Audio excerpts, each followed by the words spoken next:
All right. And in 3, 2, 1.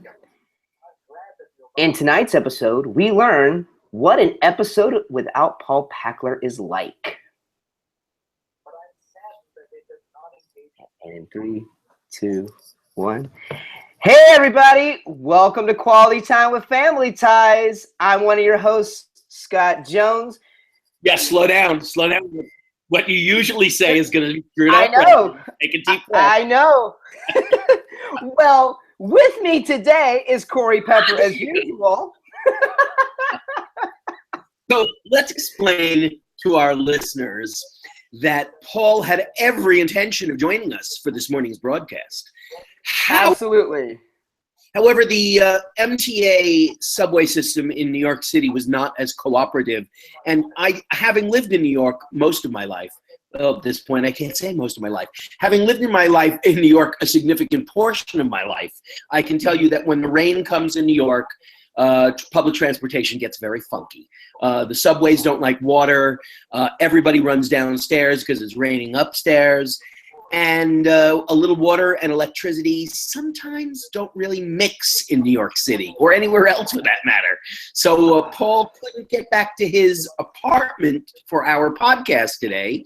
So he is somewhere in Harlem, New York City, hopefully dry, with pathetically holding his cell phone in his hands, trying to tweet and text us his comments while he watches live on YouTube, I would guess. I hope so. Yeah, he's like John Cusack out in the rain. And hopefully I have my Twitter feed open. So Paul, if you're listening or watching, first, we miss you. We hope you get home safe.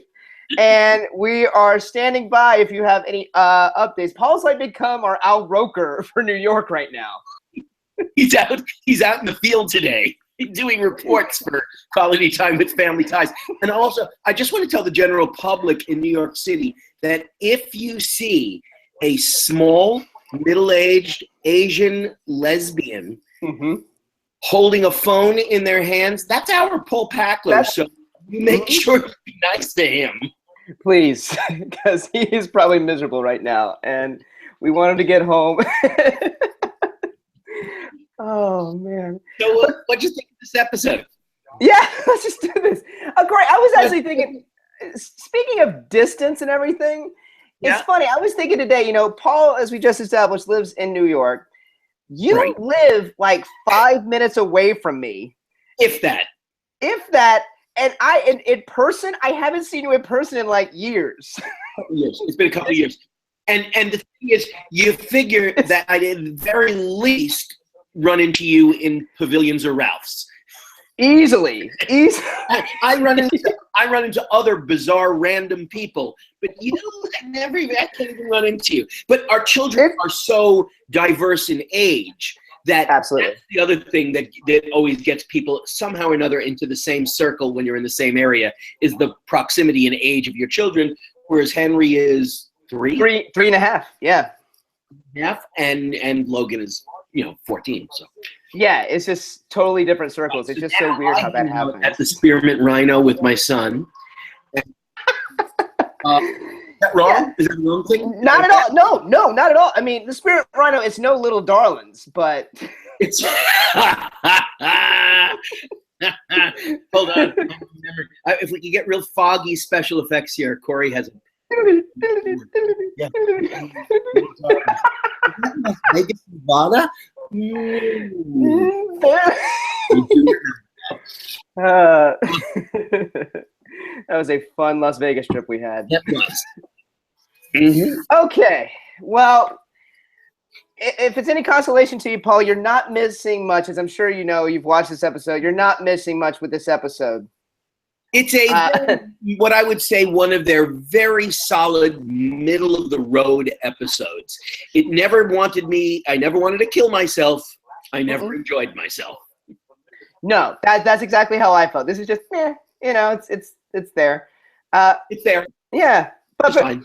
For those of you playing along, we are on Season 3, Episode 20, Don't Know Much About History, taken from the great Sam Cooke song. And we have one of our favorite guest stars back, James Jarrett, Alex's nemesis, best friend, competitor. Do we have a solid number on what episode this is for James Jarrett? Is it his third? It might be his third because I've missed some. So I think this is his third. The only thing that concerned me was at one point, and I'll get to this somewhere, it's at the very end of the show, where it appears as though, and this is the second time in a few weeks they've done this, that there's been this lifelong bond and friendship between Alex and James Jarrett. And prior to this episode, if I was to define them, I would say competitors. Yeah. I would have stuck in lifelong BFFs, and we've shared everything. Remember, we peed into a lake at the same time when we were 4, and when we were 6, we had that party at McDonald's. At 9, we had a bouncy house, but they go through all this. Like, wait a minute, he's not really part of the show. He drops it.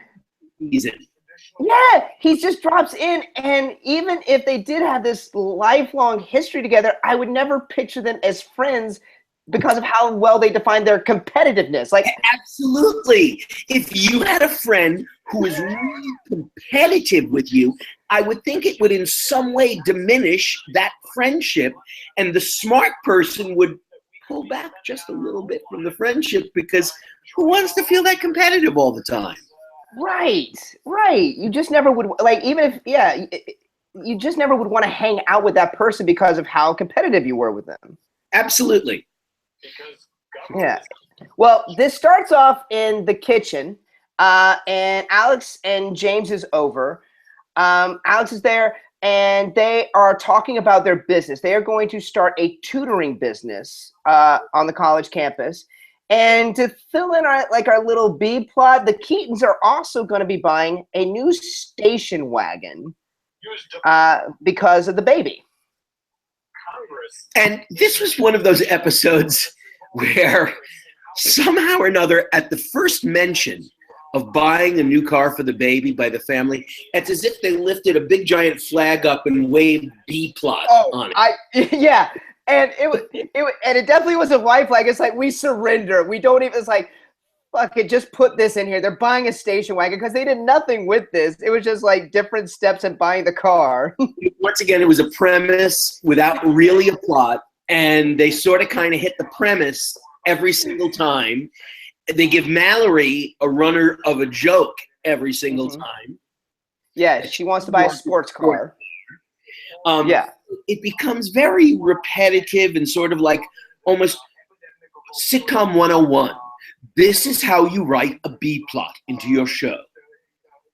Yes, and with no follow through, like no development. It's like, okay, you have a B plot, you don't do anything with it. I wrote every time we hit the B plot. First time I've ever done this, I actually wrote and circled the letter B every single time we got there, because I was so aware that it was a B plot. You wanted Mallory to just say it.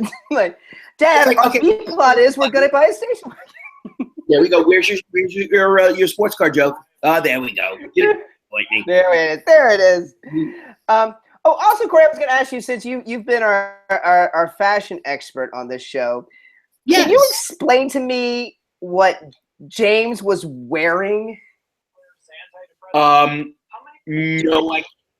I think it was Star Trek-y, if I remember correctly. Yes. It was a vest. It was like a long sleeve T-shirt and a vest over it. It seemed actually sort of 2016 clubby to me. It looked like he would be very trendy today.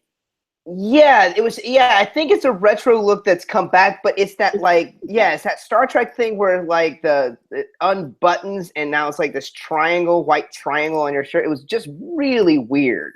But I think you're right. I think it's become like a trend back. But I was like, that's really odd.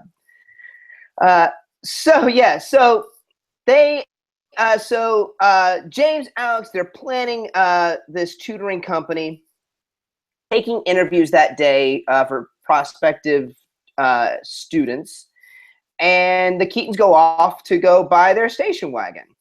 And Elise even makes the comment of, "It's good to see you guys getting along. You're always so competitive."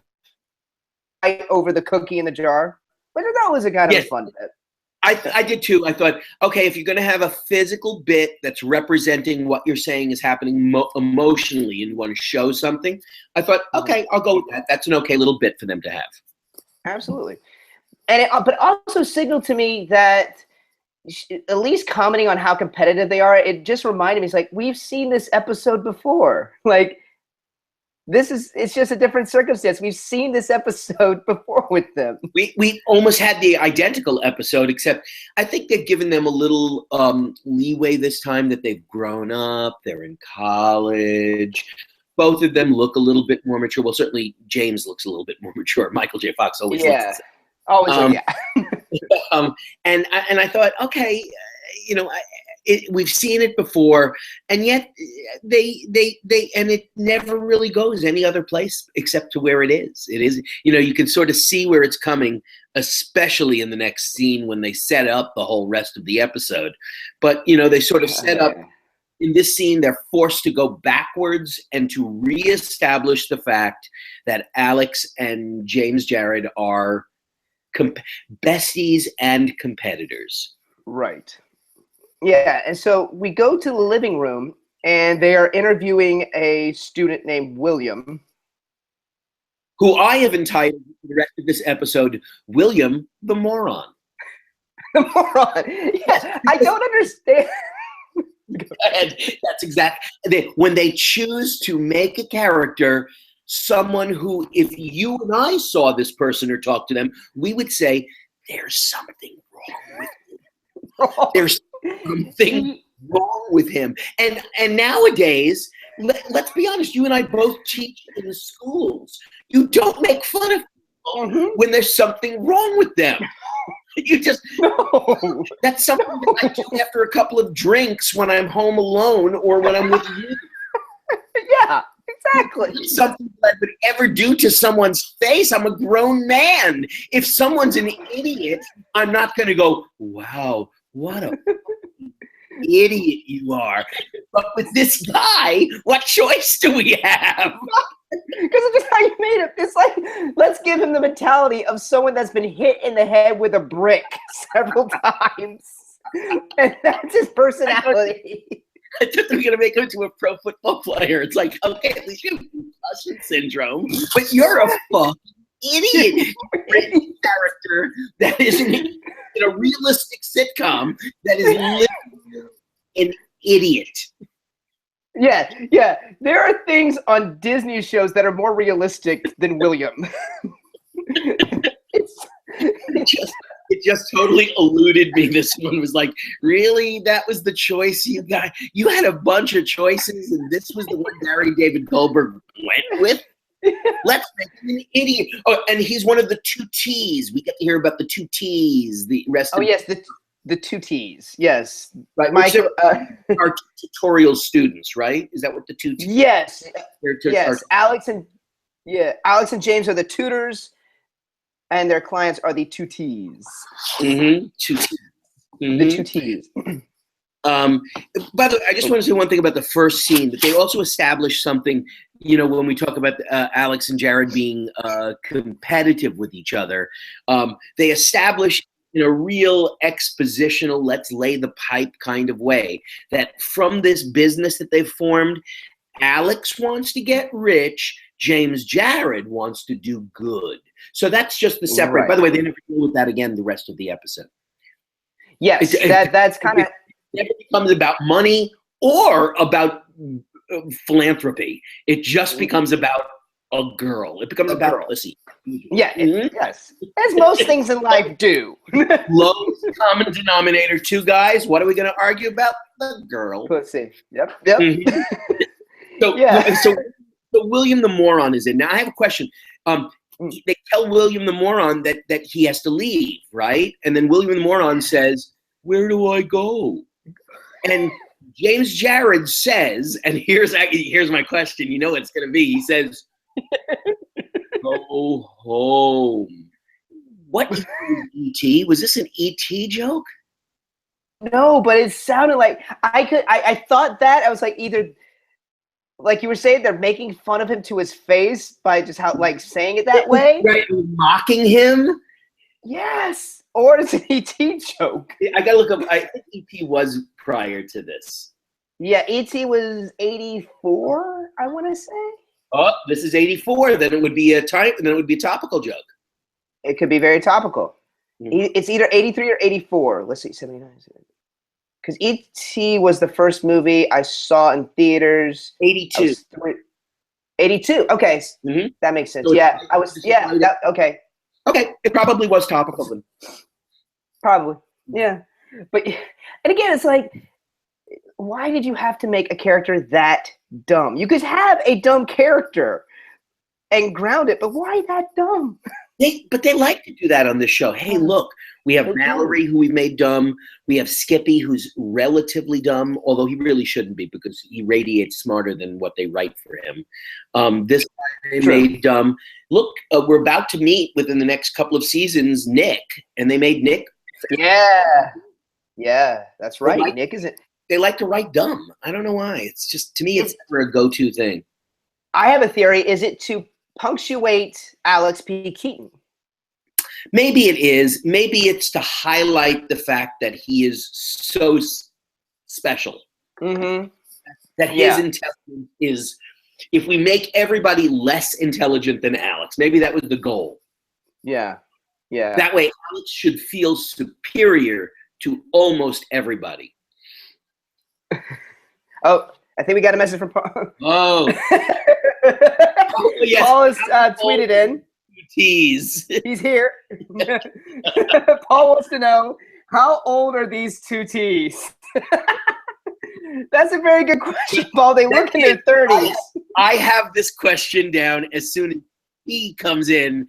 I have in giant letters written down, "Holy shit, she's 40." What I wrote down. I wrote down, "Holy shit, she's 40." Yeah. But we're getting ahead of ourselves because we still have. Let's get to it because in again with they come back in and the rest of the Keatons have purchased the station wagon, the wagon. What is it? The Wagonster, the wagon wheels. Yeah, they got this great sports wagon. Steven, of course, is excited about it. Mallory hates, things like it looks like a refrigerator on wheels. There's some weird fuzzy dice joke that they bring back later on also. Oh yeah, because Jennifer said in the first scene, I don't want to get one of those cars with fuzzy dice. and Steven brings in a pair of fuzzy dice. That's exactly what they got. Yeah. And then there's a knock on the door from their next 2T, and standing there is obviously in their eyes, the stunningly beautiful and tall, as always, Robin Green. Robin Green is dull, beautiful, and she's 40 if she's a day. Now, I actually looked it up, and in all deference to whoever the actress, Nancy Everhard was the name of the actress. Okay. Who played Robin Green. Okay. In all fairness to her, she was not 40. She was just in the same age range as James Jared and Michael J. Fox. They're all in their mid to late 20s at this time. 22, 23, 24. So she was older or younger. She did, however, look 40. But she did look older. She did look way older. Yeah. Now, as the scene closed and the boys were playing like their little improv game of one-upsmanship with each other in front of her, and they're trying to each one of them connect with the beautiful Robin Green on a one-on-one level, the scene took on the creepiest, rapiest feel I've ever gotten. Thank you. Thank you for saying it, Corey. If I were Robin Green, I'd get the fuck out of there. Yes. If I was Robin Green, I would have been gone in a second. I thought I was about to be double pounded by both of them. It was Yes. weird. It was so creepy. And it's more in how the scene was directed, because Absolutely. they just had these close-ups going back and forth between James and Alex, and they don't say anything. It's just like, are you thinking what I'm thinking? It's so creepy and awkward. And what are you thinking? It looks like you're thinking you're about to pounce on her. Stop that at once, both of you. She is not a piece of meat. She's a human being.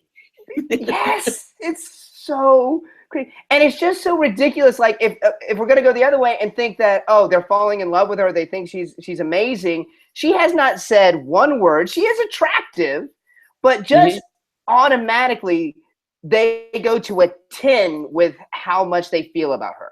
They do. They go from 0 to 10 immediately.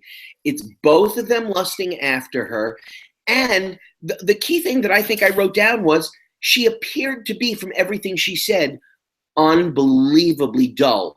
And if you're smart enough to be a tutor, I gotta say, to me, this is my thinking. I'm smart enough to be a tutor. If somebody's coming to me to be a tutee, I'm going to guess that I am superior intellectually to them, or that they are inferior intellectually to me, and probably are an intellectual match for me.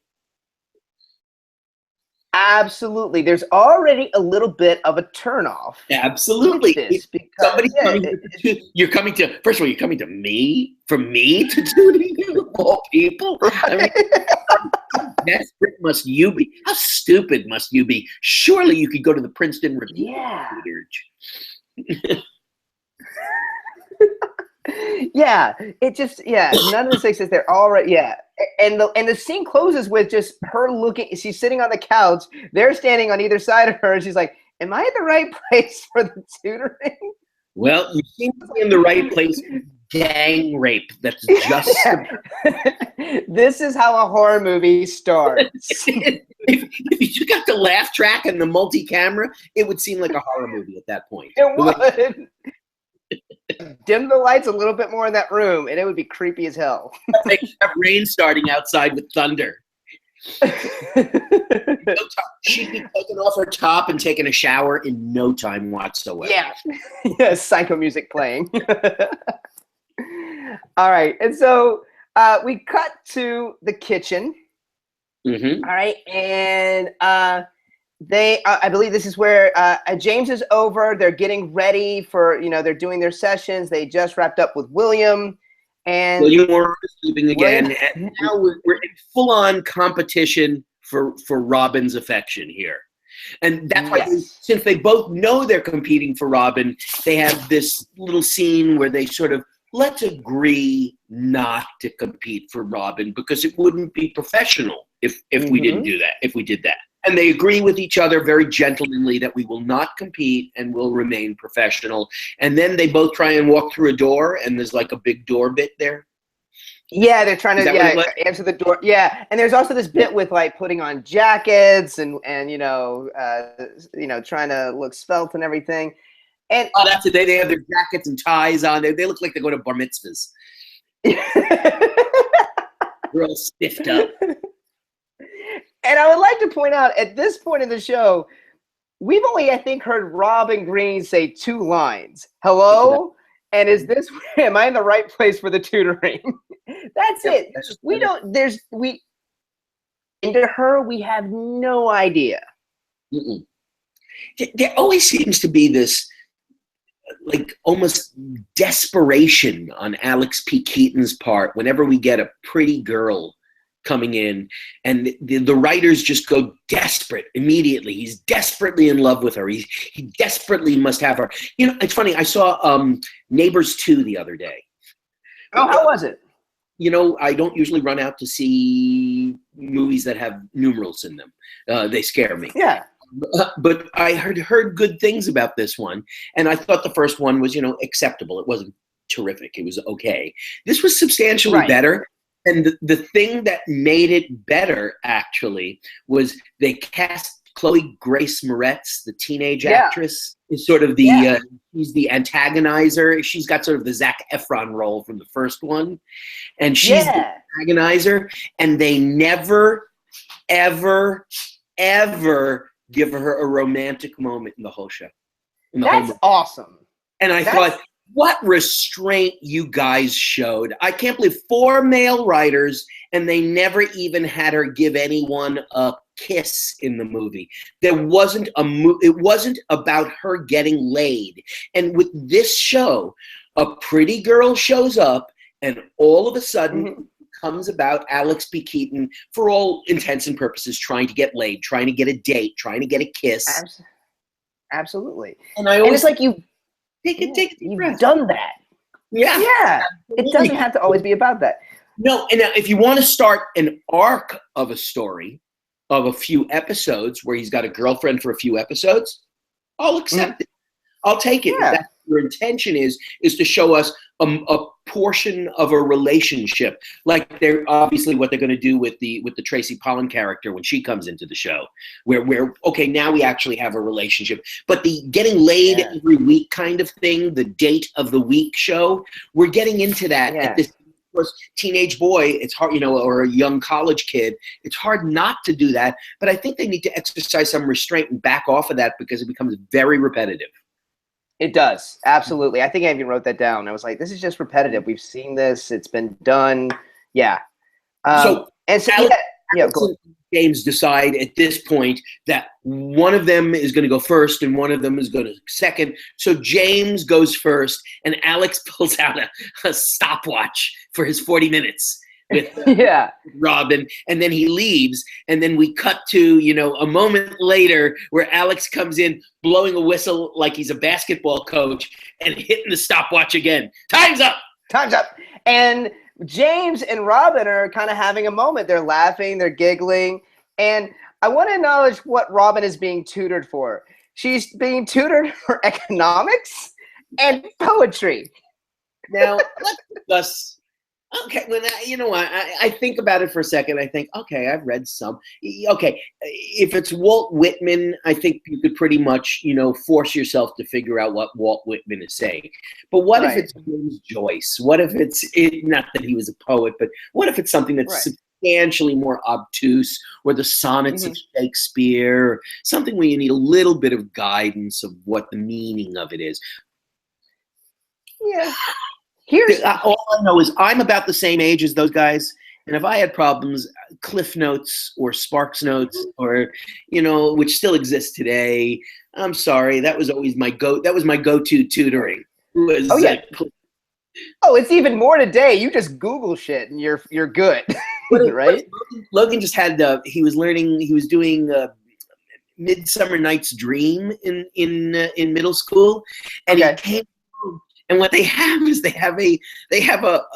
it's like called Not Shakespeare. It's like a series of books called Not Shakespeare. And what they do is it's a Midsummer Night's Dream, but it's not written by Shakespeare. It's written in modern terminology so that kids can understand what it is. So it's like, oh, okay, I'll read it. And it's like, oh, this makes total sense to me. And it's like, wow. Wow. The lady doth protest too much, numeral 3, and then looking down at the bottom and saying, oh, it means she bitches a lot about we had annotated things in Shakespeare. Yeah. But this is just like completely written. Yeah, it's written. Wow. It's written in prose. Okay, hey, what happening? What up with you, my lady Portia? You can see Corey Pepper's one-man Midsummer Night's Dream playing at the Whitefire Theater in Sherman Oaks. So we're in the kitchen. Alex comes in, sees that James almost was having a good time with Robin, and I think he feels the heat. He feels the pressure. Yes. Did you see Paul? Yep, Paul was just texting. He's right on top with us. He's like, Paul just texted in, how dumb is Robin that she needs tutoring in 2 desperate subjects? Disparate subjects. Economics and poetry. Exactly. Yeah. It's like I help in 2 different things. The collected works of Shakespeare and the interpretation of The Walking Dead. Yes. It's right brain, left brain, and neither side of your brain is able to do one. Like, you should be good at least one of these. That is exactly true. In both. So Paul's original question: how fucking dumb is Robin? Exactly. Well, let me put it this way: she's marginally smarter than William the Moron. Yes, yes, but she is dull. Oh, she is. And so James comes. Apparently, James beat Alex to the punch and asked Robin out to a poetry reading, and then James and Alex have a scene, and they break up with each other. Yes, get out. Our business is over. Fine with me. Get out. That's it. And you know what? I'm saying James has some leadway here because he kind of found a kind of a loophole in this agreement. He invited her to a poetry reading. So that kind of I'm hearing you. I totally agree with you. Absolutely. He could have tangentially made it seem as though, our next class, why don't we go to a poetry reading where you can hear someone read their poetry, and when they put their own interpretation on it, it may become clearer to you what the meaning of the poetry is, right? That's like Alex. Hey, Alex, you should have one-upped her with your economics by taking her to the bell ringing at the fucking New York Stock Exchange. You should have done something. Let's go to a bank when they're counting up things. Let's do something that has to do with economics. But Alex just falls for it emotionally and gets pissed off. Yeah. And the way he asks out Robin is very quick. Like she's like, "Oh, James is really nice. He's such a smart." I'm reading with me tomorrow night. I'm reading Paul's tweet. Yeah. Team William the Moron. Yeah, he just gave the hashtag Team William the Moron. The Moron. Yep, he is William the Moron. Almost like a historical character. We can come back to him. Wow, the dumbest character they ever created, William the Moron. Now, is this person? Hold for editing, Corey. Hold for editing. Oh, okay. You're back. All right, I'm going to pick it up right here. I said it was a great hashtag of William the Moron, because we will always remember this is sort of the line of demarcation of we think this is the dumbest character they could possibly write. Let's see in the future if they come up with anybody dumber than William the Moron, or if the next person smarter than William the Moron. I think so. And since that looks like where there's a commercial break, let's take a break. We'll be right back.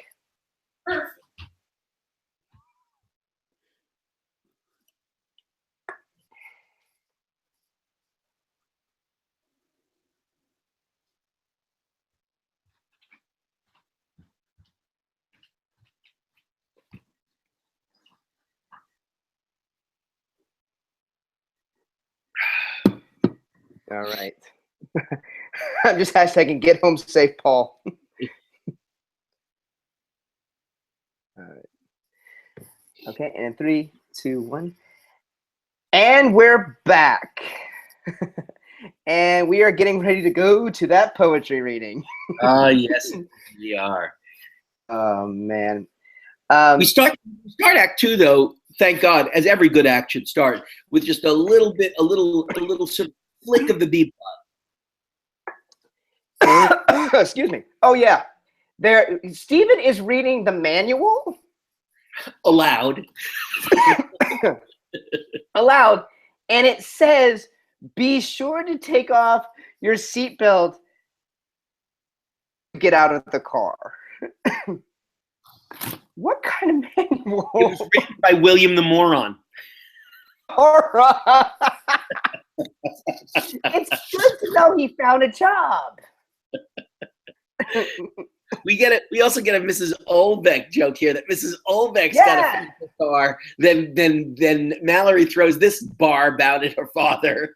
Mrs. Olbeck's got a faster car than we got. The Panther, whatever. Yeah.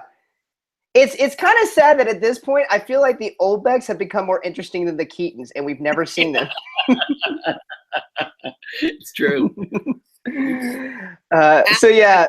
Alex has a nice little scene here where he gets to have, and I always think these are the strongest things they do on Family Ties when you have, okay, here's a kid who's going to talk to his father about the problem that he's having. And I think that's always a good way to go. I mean, that's the most honest thing that you have. This is what's bothering Alex. I'm going to talk to my dad about this. Absolutely. Absolutely. And you know what? I really liked Elise in this scene where they're like Steven says, well, the male ego is very fragile. He's like, that's stupid. And I thought that moment was actually quite funny. I thought that was like, okay. I like that moment that the two of them worked with each other. I did too. I really, really liked it. Steven's face, the look on Elise's face, I thought they played that moment pretty well. Andy starts crying immediately, and of course, once Andy starts crying, the whole family runs to Andy upstairs because he's crying. And now we have a little scene with Alex and Mallory. So Alex gets to sort of run his problem by his father and his closest sibling, which I think is a pretty good way of going. That's why I thought the scene was like, okay, you may have it back on track again. I thought they were all right with this. And Mallory gets to play dumb as usual in this scene. She's got her joke that where the advice that she got Alex, it's pretty good advice. And Mallory, I read it in Cosmo. Which was the contemporary. It's kind of a bummer that they had to kind of cheat out with that. But that was their button out of that scene. But now we get to go to the 75th new setting of the year, the poetry. Sets are just big empty blank rooms. They're just like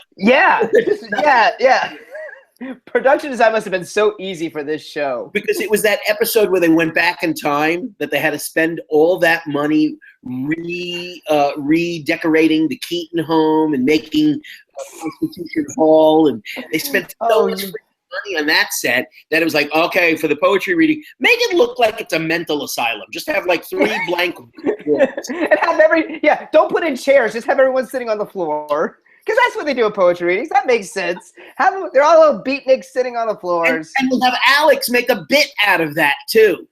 Right. Well, yeah, it'll work. We save money and it looks real.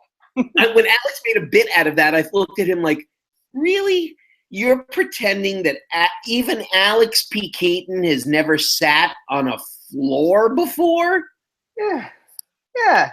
Such a foreign concept. Occasionally, even I, old man that I am, sit on the floor with my students and play games. I will sit down and do that. Yeah, I sit on the floor quite a bit since I have a 3.5-year-old. That's exactly right. That's where it starts, down on the floor. Yep. So James and Robin and Alex, it's so nice that the 3 of them are all at the poetry reading. Yeah, and this kind of sucks for James and Robin, doesn't it? Yeah, this is just so childish at this point. Yep. Like you mentioned before, how like the boy, both of them are more mature, but then that all goes out the window with this. Like to show up when James is on a date with Robin. Again, like you said, Corey, looks extremely desperate, right? Like, what is he going to do? Besides just make them have a terrible time and both of them hating him. And we are also introduced to someone who has the best name I can possibly think of, Zane Axelrod. Just a terrific name. God, that was good. I love that name. The character actor was pretty interesting, too. I sort of liked his performance. I liked it too. I wanted more of Zane Axelrod. I love how apathetic he is to everything. Yes. He's sort of like a beatnik who's over it.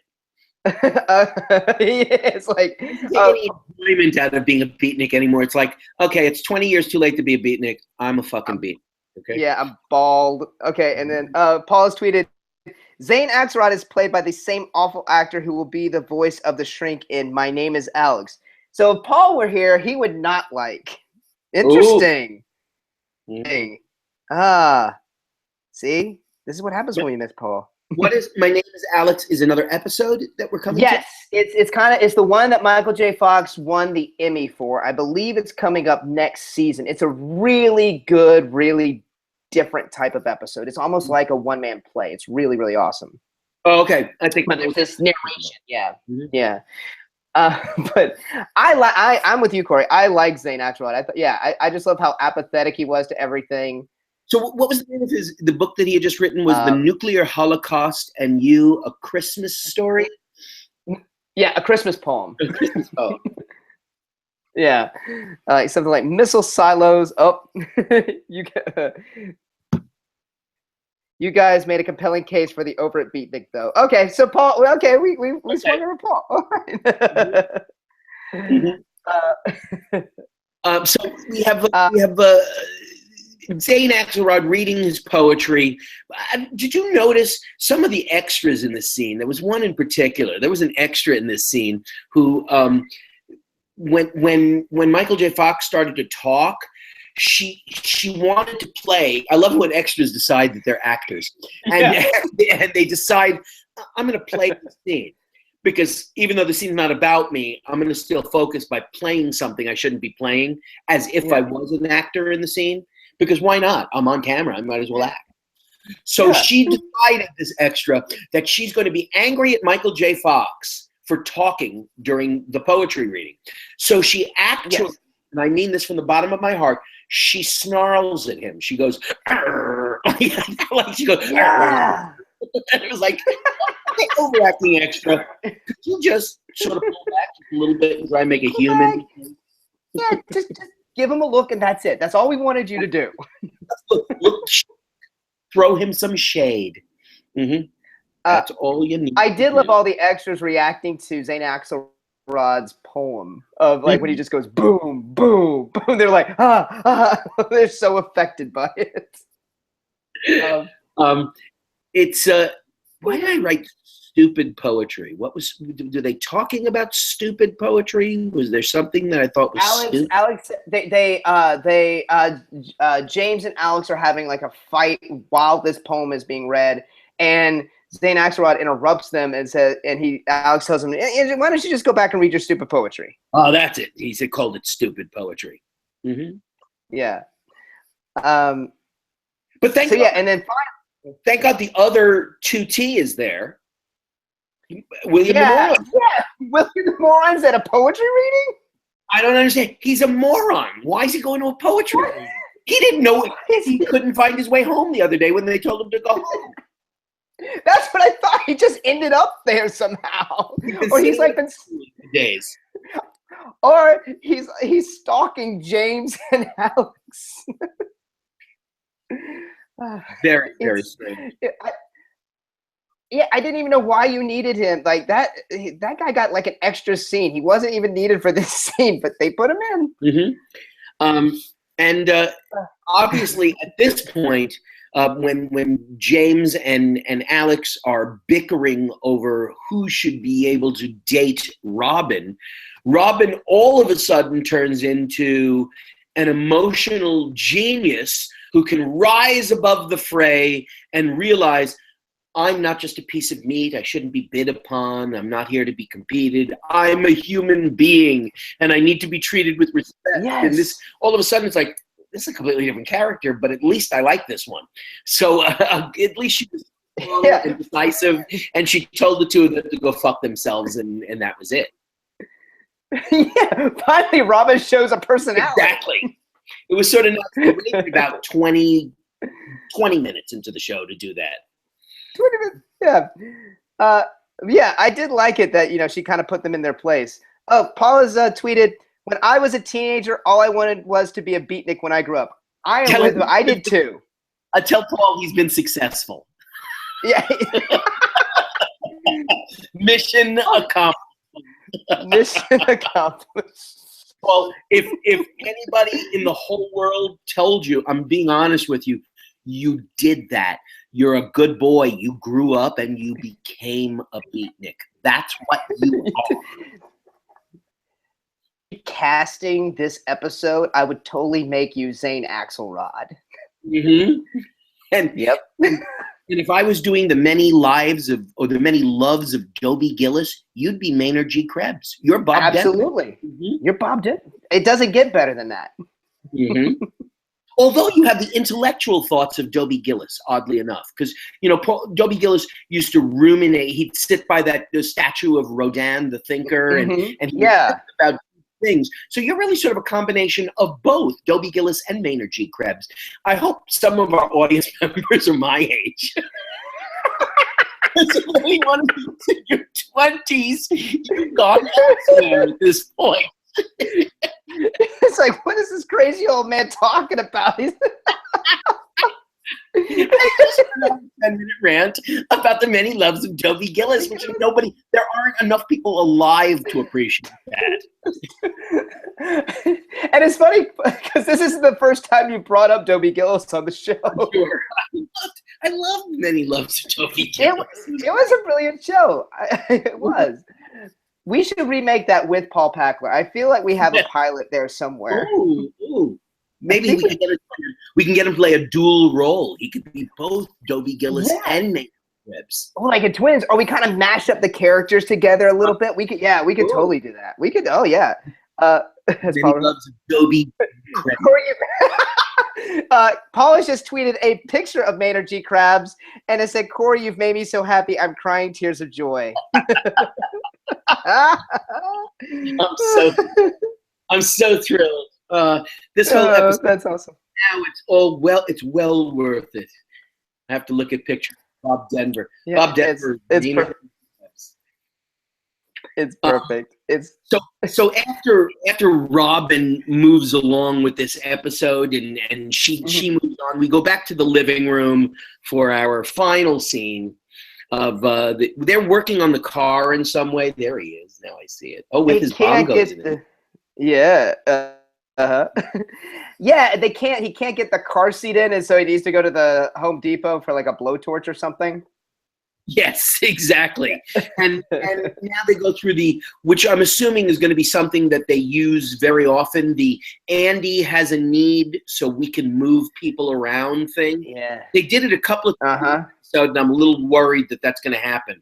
I don't like that. I don't like them finding Andy's offstage crying to be enough motivation to get people to do things. I have a feeling they're going to use that a lot. Yeah. Because they turn into a scene of it's really a lot of business here, and it's business that sort of kind of doesn't pay off. This I'm a college kid who's 20 years old and very smart, but I can't figure out how to put on a diaper. Right. Yeah. And I've kind of given up on these final scenes where we kind of wrap up and find meaning in the episode. I just and you can tell that this scene went on way too long. Because what happens is James comes over to get his books, and they start talking about the past and how they should be, shouldn't compete against each other so much. And during this, the business, like you were talking about, Corey, is they're putting on Andy's diaper. And it went on so long, they have to do this twice. The first time they mess up putting on the diaper, get it right. And it's just like, why can't you just simplify this and just have them do this and get it right the first time and wrap up your episode? Absolutely. There was no reason except for time. There was no reason unless they needed the extra minute and a half of business. But boy, what it does again is it sort of dumbs down your characters. These are two guys who are tutoring college students, and you're telling me they can't figure out. Also, I had a little issue. At one point, when they're doing those inserts for the most part of when Alex's hand is inside the bassinet, right? So they're doing those inserts. So we know most of the time, except for that one long shot where we got the baby's butt at the very end, there's no real baby on stage in front of a live studio audience.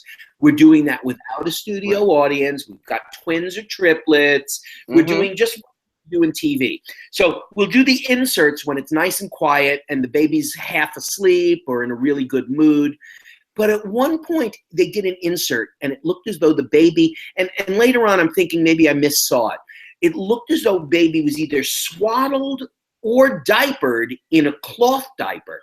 And then when James and Alex were doing it, it looked to me as though they had a very crude early disposable diaper.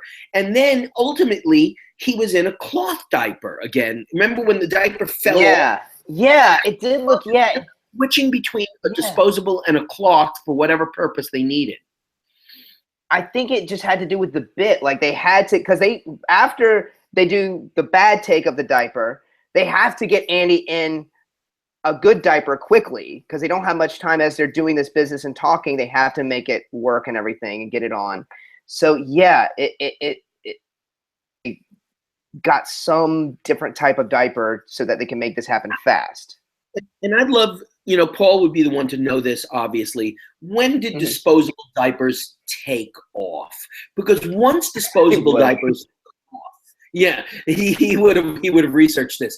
He would have researched it, whether the government was part of an oligarchy at that time.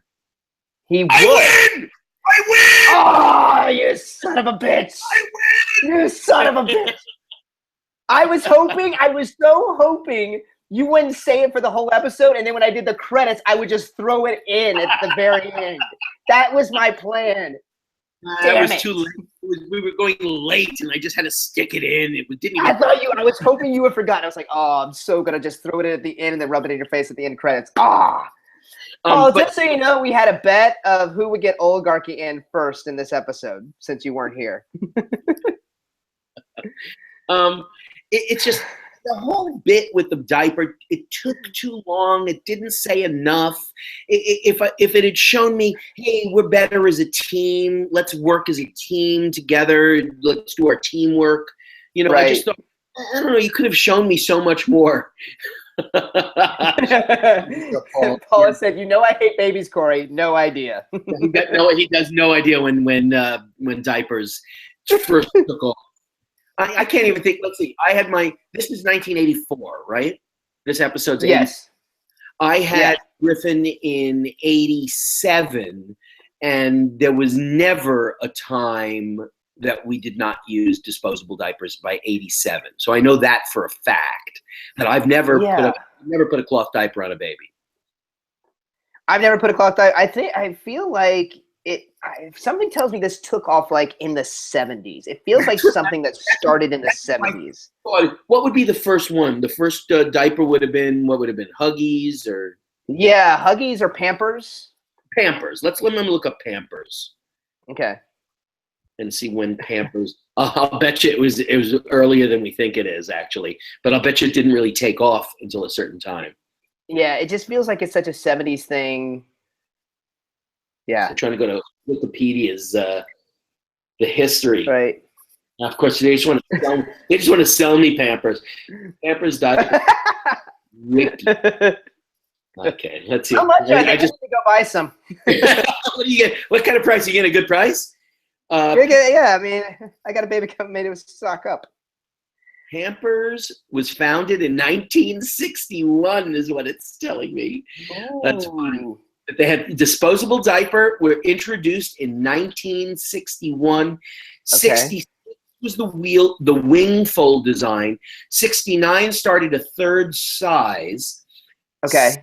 3 first patient double gussets. 86 thin diapers. They got thinner in 86. 82 there was an elasticized wing fold diaper. Well, okay, here I'll give you the one reason that I can give you for them using cloth diapers: the environment. That's what I was thinking too. I was like, this is very Stephen and Elise. Okay, I'll buy it. I'll buy it for that reason, that the Keatons would have gone with cloth diapers because clean diapers is better for the environment than the gazillions of disposable diapers that everybody uses. Yeah, that made sense to me. That makes sense. Yeah, I'm glad it took us 47 minutes to figure out that maybe it wasn't that stupid. But see, if Paul was here, we would have this information faster. I know. It slows us down. What was this last one? Was it a picture? It was, I think, the Wikipedia page of oligarchy. Oh, it's oligarchy. But yeah, this is pretty much the end of the episode. Like they, of course, Alex and James, we're competitive, but we're always going to be friends. Let's not a girl get between us. And big handshake, and they're going to start a business of tutoring in diapers. It's funny. It starts here, and the episode grows to here. It's like the tiniest little There's your story. It's a tiny story. Who changes in this episode? Nobody. Did they learn anything? Yeah, not much. Did we discover anything new about a character? No. And it's like, you have done this. We've seen this episode with these two characters where they are competitive. It'd be much more interesting if you gave them something else to work with. But I still maintain any episode in which I have not written the words, shoot me, kill me, can't this be over? I have so many episodes with almost, if someone came in here and read my paperwork, suicide notes on them. For want of a better explanation. This one, I don't have that. So I think middle of the road, okay, I can at least yeah. That. Maybe it was the mood I was in. That's why it didn't upset me. It was like, okay, it was all right. Yeah, I felt the same. I was like, yeah, this is nothing special, but really, it's watchable. Paul has just pointed out, how did Alex and James not kiss at the end of the episode? It was really rife with sexual. It was. It was. Now that would have been an amazing episode. That I would have loved to have seen. It was rife with sexual tension. It was. It was rife with sexual tension. It would have been great if the episode just ended with them kissing, and that's the end. We're all left with like, what? Oh, that's funny. Well, that wraps it up for us today. Paul, we have missed you. Thank you for tweeting in. I'm glad you were able to do that. Get home safe, buddy. Yes. We missed you. And be sure to rate and review our show on iTunes. And for questions and comments, email us at qualitytimewithfamilyties@gmail.com. You can also follow us on Twitter at QTWFT for updates. And if you want to find out when we go live and record these episodes, be sure to check our Twitter account because we post the time. You might have to wait around 30 minutes before we actually get on, but we will be there, and you can join in on the fun. Yep. Yep. And you can also follow each of us on Twitter. I'm at Follow Jones. I'm Paul at and Paul is at Paul Packler. Be sure to like us on Facebook too. We like to thank our host and producer, Barbara Dillon at Fanbase Press. Fanbase Press is a comic book publisher and an online community supporting other creators and fans through daily reviews, interviews, and podcasts that span the pop culture spectrum. Be sure to check them out at fanbasepress.com. We also like to thank Perry Adams, who beautifully performs the Family Ties theme song Without Us. Check out Perry's music at perryadams.com. And also Brian Dillon, who created our fantastic drawing and artwork and also edits our show. Brian is the president and co-founder of Fanbase Press, so follow him on Twitter at Comic Book Slayer. And also, Sean Foster, Fanbase Press's graphic designer, for designing our logo. And we'll see you next week. Bye-bye. Bye. Oligarchy.